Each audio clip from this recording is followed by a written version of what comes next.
Alright, so more than a year ago, I made this game called Ceramic, a roguelike game akin to chess with Inscryption-like mechanics, where you'd mix different ceramic pieces together to combine different abilities and movement patterns together.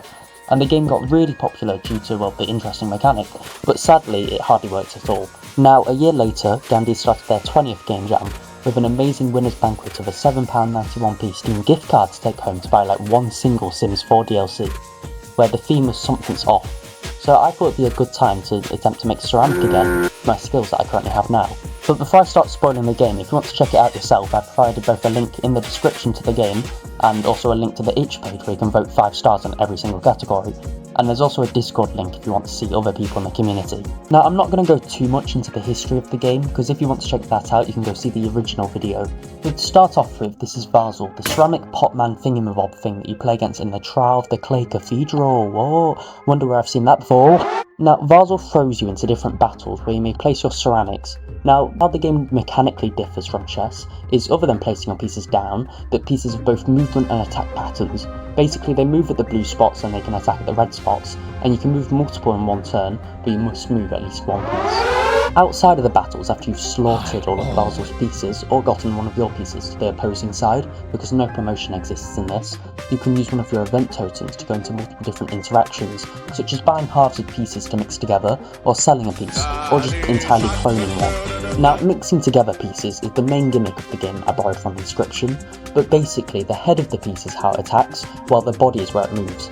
So you might have this one piece that can move up, down and forwards, and can attack every single tile on each row ahead of this by 3, but the strategy gets expanded when abilities are mixed into this. For example, take that head from before, and a body that both adds movement and attack spaces. Now on its own this isn't that special, but the body has the ability called Cleave, meaning that this piece can attack every single attack spot at once, meaning it could kill more than 5 opponents, although it can backfire and hurt friends too. There are a variety of effects as well, ranging from a piece being able to tank extra hits, and one that makes it automatically move at the start of your turn, to pieces that fully just revive from the dead when killed, and killing every single surrounding opponent too.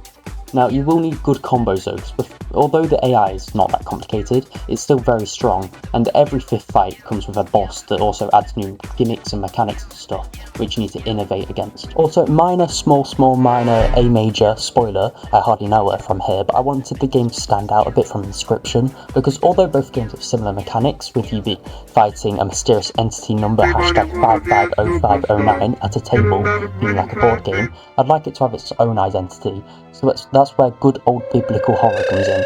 Now, the actual story and lore for Ceramic 2 is heavily inspired by Neon White.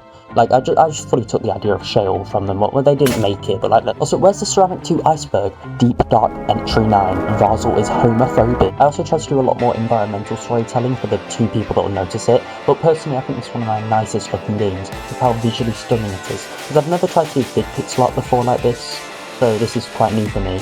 But also my friend Faith made a posterization filter to put in the game that makes it really stand out with real-time differing, making the game look way nicer than it probably actually is.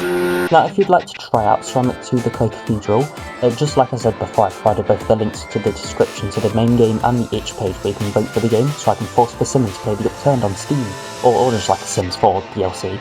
The game may have a few bugs present too due to the time constraints, so if you do join the server, feel free to report if there's any bugs that you'll find. Anyway, I'll see you next time when I launch the paid Vazel homophobic DLC.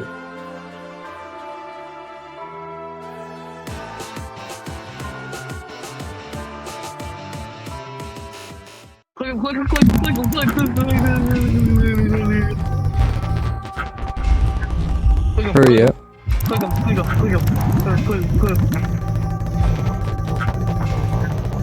No. Is he gonna kill me? Click him more. You know he's gonna kill you. Click him more. Click him more. Click him more. Click. Use an auto clear. Click him more. Even more. Click him. I think it's like a 1 in 10,000 chance.